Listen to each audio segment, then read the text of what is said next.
อันนั้นยังกันนะช็อกโกแลตเจ้าที่อื่นช็อกโกแลตกันแล้วแต่เจ้า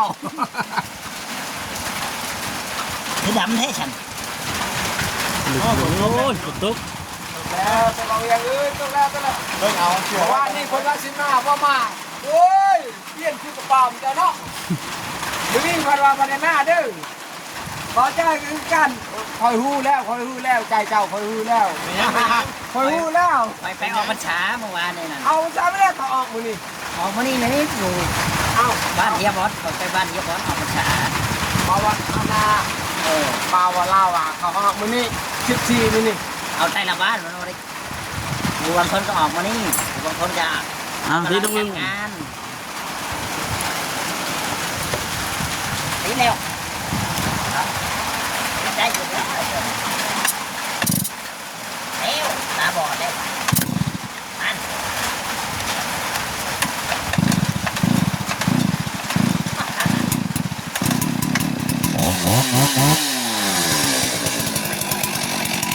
ลุยเลยว่าล่ะ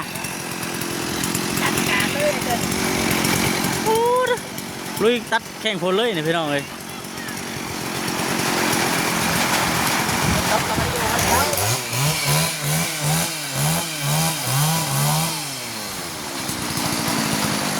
ลุยไปลุยเราเห็นฝนตกกับบริยูโบได้ชนพักแน่ดีพี่น้องฝนตกจ้ากันลุยตัดไม้เลยนี่เราบ่ได้ลำดีลำไรอย่าง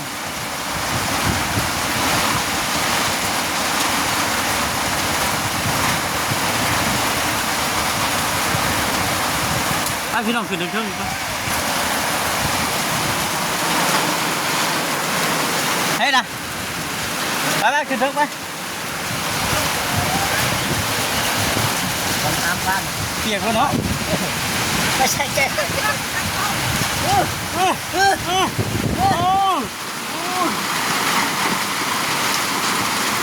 ปั๊บมาชิปเลยไอ้คนปั๊บมาชิปแบบนี้ไล่กันพี่น้องเปียกกันเอาไปยังเนี่ยยังดี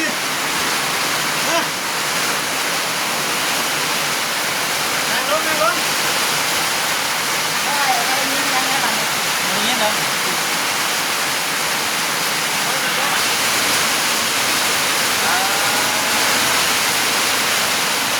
เอายังจ้านี่คนรู้มั้ยนะนี่แหละก่อนที่เอาไว้ชื่อปลาทำเป็นพันชื่อปลาแม่เนี่ยเจ้ามือใส่มาเด้อแล้วเจ้าคอยให้แล้วเจ้าเฮ็ดได้ไงเฮ็ด ปลาให้เด้อเดี๋ยวนี้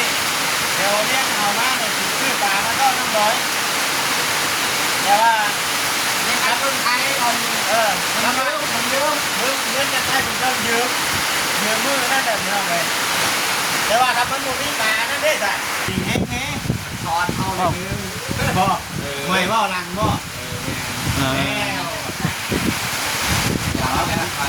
โต๊ะเนาะมันแต่เราดังแล้วเลยสิหัวข่อยมันยินเนาะเจ้าให้ต้นนั่นเพิ่มดูว่ามันจัดเอานักไปหวังนี่เยอะบ่แต่นักเกินไม่บ่ลังเราไม่มีเอาบ่ลังจะบ่ครับข่อยเด้อครับปืนจะบ่แก่ข่อยครับข่อยบ่ลังเนาะมันยินวันแม่วันมันดูก็ไม่ได้ไหนวะนี่